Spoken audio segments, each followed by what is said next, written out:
Ayan mga idol, gumawa tayo ng reaction video no tungkol sa viral video kaugnay dun sa na viral video na involve yung kasama nating security guard saan yung bata nagbibinta ng sampagita, nasaktan niya, sinira niya yung panindang sampagita.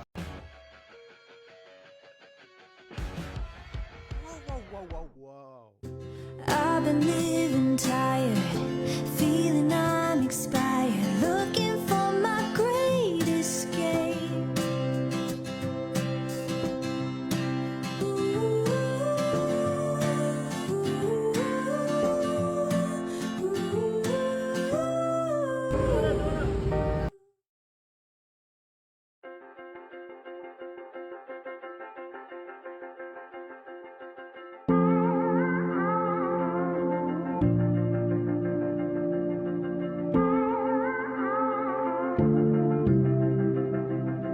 Always running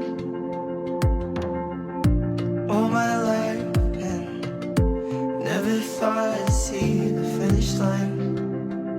Always trying.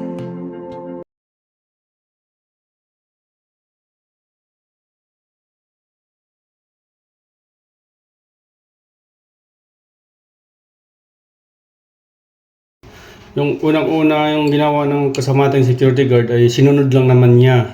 Sinunod lang naman niya yung utos ng management. Tapos ang pagkakamali niya doon is yung pag-implement niya. Yung implementation ang mali. Sinira niya yung panindang sampagita. Doon nagalit yung bata. Tapos nasipa niya pa.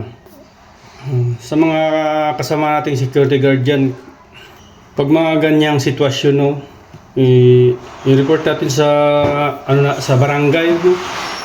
Una muna doon sa commander natin o IC, tapos sa management na ito nga is i-report natin sa commander natin, tapos yung natin para itawag natin sa barangay kasi trabaho ng barangay yan.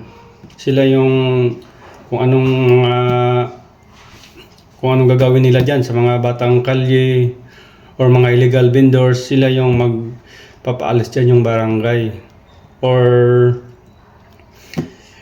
din yan sa DSWD, i-report din yan para sila na bahala dyan kung anong gagawin nila sa mga bata na yan. Mayroon din tayong mga kasama security guard, no, magkaparehas ng pangyayari kung saan yung kasama nating security guard ay pinagbabato, no? Sinakta ng mga kabataan. Tapos yung mga kasama nating security guard ay in-apply talaga nila yung maximum tolerance. Kaya panoorin niyo po tong video na ito kung saan sinaktan po yung mga kasama nating security guard, no, ng mga kabataan.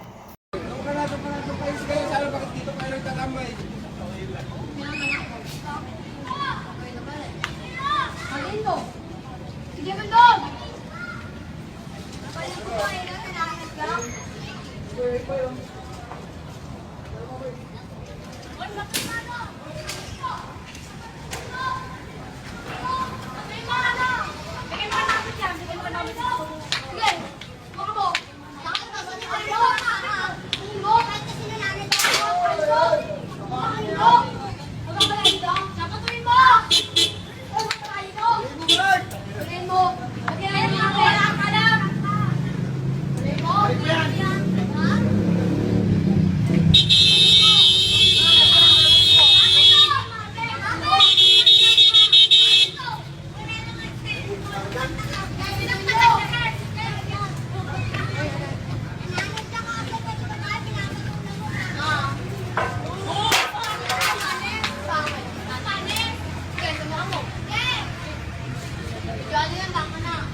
Ayan mga idol, yung video na yun ay halos magkaparehas talaga yung video, no, yung pangyayari.